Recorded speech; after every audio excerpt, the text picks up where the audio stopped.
గాది సాయికృష్ణ కేసులో అరెస్ట్ అయిన CI నాగరాజును 2 గంటలుగా SIT బృందం ప్రశ్నిస్తోంది. విజయవాడ కమాండ్ సెంటర్లో నాగరాజు స్టేట్మెంట్ రికార్డ్ చేస్తున్నారు. తమ దగ్గర ఉన్న ఆధారాలను నాగరాజు ముందు పెట్టి ప్రశ్నిస్తున్నారు. సాయికృష్ణని ఏ కేసులో విజయవాడకు తీసుకొచ్చారు, ఏ తేదీన సాయికృష్ణను మార్కాపురంలో అదుపులోకి తీసుకున్నారు, సాయికృష్ణ కేసుకు టాస్క్ ఫోర్స్ కు సంబంధం ఏంటి, సాయికృష్ణను విజయవాడ తీసుకొచ్చిన తర్వాత టాస్క్ ఫోర్స్ కార్యాలయంలో ఎన్ని రోజులు ఉంచారు అంటూ వరుస ప్రశ్నలు సంధించారు సిట్ అధికారులు. సిట్ అధికారులు అడుగుతున్న ప్రశ్నలకి సీఐ నాగరాజు సమాధానాలు దాటవేస్తున్నట్టు తెలుస్తోంది. సస్పెండెడ్ సీఐ నాగరాజు సిట్ విచారణకు సంబంధించి పూర్తి సమాచారం అందిస్తారు. మా కరెస్పాండెంట్ సురేందర్ లైవ్ లో జాయిన్ అవుతున్నారు. సురేందర్, ఫైనల్లీ అరెస్ట్ చేశారు సీఐ నాగరాజుని, ప్రశ్నిస్తున్నట్టుగా కూడా తెలుస్తోంది. ఆయన ఏమన్నా డీటెయిల్స్ చెప్తున్నారా? ఎలాంటి ఆధారాలు ఆయన ముందు పెట్టి ప్రశ్నిస్తున్నారు?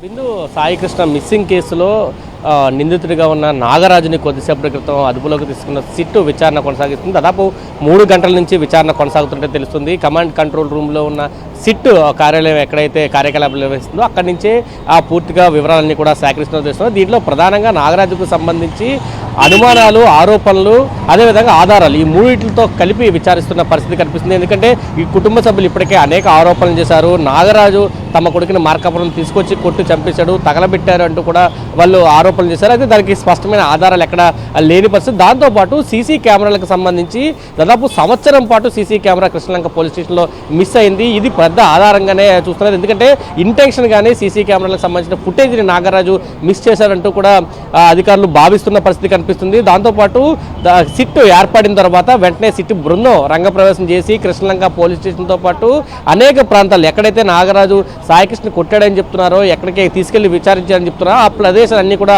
తిరిగింది. అనేక ఆధారాలను సేకరించింది. ఇవన్నీ కూడా నాగరాజు ముందు పెట్టి ఒక్కొక్కటిగా అడుగుతున్న పరిస్థితి కనిపిస్తుంది. సిట్టు బృందం అనేక అంశాలను నాగరాజు ముందుకు తీసుకొస్తున్న పరిస్థితి కనిపిస్తుంది. ప్రధానంగా ఈ కేసులో ఇటు సిఐ నాగరాజుతో పాటు టాస్క్ ఫోర్స్కి సంబంధించిన కొంతమంది దీంట్లో భాగస్వాములై ఉన్నారు. మార్కాపురం నుంచి సాయికృష్ణని విజయవాడ తీసుకురావడంలో వాళ్ళు కీలకమైన పాత్ర పోషించారు. అయితే టాస్క్ ఫోర్స్ ఎందుకు దీంట్లో ఇన్వాల్వ్ అయ్యింది, ఈ కేసుకి దానికి సంబంధం ఏంటి, అసలు ఏ కేసు మీద నాగరాజుని విజయవాడ తీసుకొచ్చారు, ఎన్ని రోజులు ఇక్కడ ఉంచారు, ఎక్కడెక్కడ విచారించారు, నిజంగా అంటే కొంతమంది ఆరోపిస్తున్నట్టు కొన్ని హాస్పిటల్లో నాగరాజుకి ట్రీట్మెంట్ సాయికృష్ణకి ట్రీట్మెంట్ చేయించిన మాట వాస్తవమా కాదా, అసలు ఏ తేదీన సాయికృష్ణ మృతి చెందాడు, లేదు స్వర్గపూర్లో దహనం చేశారని చెప్తున్నారు, అది నిజమా కాదా, ఇవన్నీ అంశాలు కూడా ఒక్కొక్కటిగా వివరాలన్నీ అడుగుతున్న పరిస్థితి. అది అన్నింటికీ కూడా ఒకటే సమాధానం చెప్తున్నారు. ప్రతిదానికి నేనే కర్త కర్మ క్రియ, మిగతా వాళ్ళు ఎవరికి దీంట్లో సంబంధం లేదంటూ నాగరాజు చెప్తున్నట్లు కూడా తెలుస్తుంది. ఏమైనా ఉంటే తన మీదే కేసుకు సంబంధించిన అన్నీ కూడా తన మీదే వేసుకోవాలంటూ కూడా సిట్ అధికారులకు చెప్తున్నట్టయితే తెలుస్తుంది. టాస్క్ ఫోర్స్ సిబ్బందికి కానీ తన స్టేషన్లో పనిచేసే కింది స్థాయి సిబ్బందికి కానీ ఈ కేసు ఎటువంటి సంబంధం లేదు అంటూ కూడా చెప్తున్న పరిస్థితే కనిపిస్తుంది. ఇప్పటికే నాగరాజు మీద హత్యాయత్నం కేసు నమోదైంది. ఈ నేపథ్యంలో ఒకవేళ ఎటువంటి ఆధారాలు లేకపోతే అది నిలబడే పరిస్థితి కూడా లేని పరిస్థితి. ఇప్పటికే సీసీ కెమెరాలకు సంబంధించిన పూర్తి డేటాని ధ్వంసం చేశారు. కోర్టు నెల రోజుల పాటు మే 1 నుంచి జూన్ 1 వరకు ఉన్న డేటానంతా భద్రపరచమని చెప్పింది. నాగరాజు సంబంధించిన కాల్ డేటా భద్రపరచమని చెప్పింది.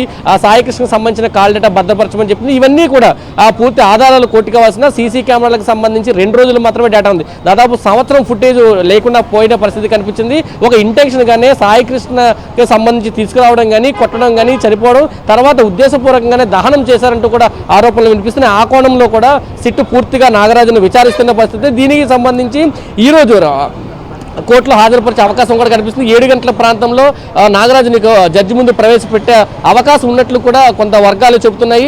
ఈ రోజుతోటి సిట్కి సంబంధించి దీనికి ఒక ఫుల్ స్టాప్ పెట్టాలి. ఎందుకంటే అనేక మందిని కుటుంబ సభ్యులు ఆరోపిస్తున్నారు. నాగరాజుతో పాటు దాదాపు 9 మంది కానిస్టేబుల్స్ దీంట్లో కీలకంగా ఉన్నారు. అందరి మీద ఎఫ్ఐఆర్ నమోదు చేయాలని చెప్తున్నప్పటికీ కేవలం నాగరాజు మీదనే ఎఫ్ఐఆర్ నమోదు చేశారు. మిగతా వాళ్ళని తప్పించే ఒక ప్రయత్నం జరుగుతున్న ఆరోపణలు కూడా ఈ కేసులో వినిపిస్తున్నాయి. దీనికి సంబంధించి సిట్ అయితే పూర్తి విచారణ అయితే కొనసాగిస్తుంది. 7 గంటల ప్రాంతంలో జడ్జి ముందు నాగరాజును ప్రవేశపెట్టే అవకాశం అయితే కనిపిస్తుందని చెప్పాలి. బిందు. Right Surendra, thank you. మరిన్ని అప్డేట్స్ కోసం ఛానల్ ను సబ్స్క్రైబ్ చేయండి. నోటిఫికేషన్స్ కోసం బెల్ ఐకాన్ పై క్లిక్ చేయండి.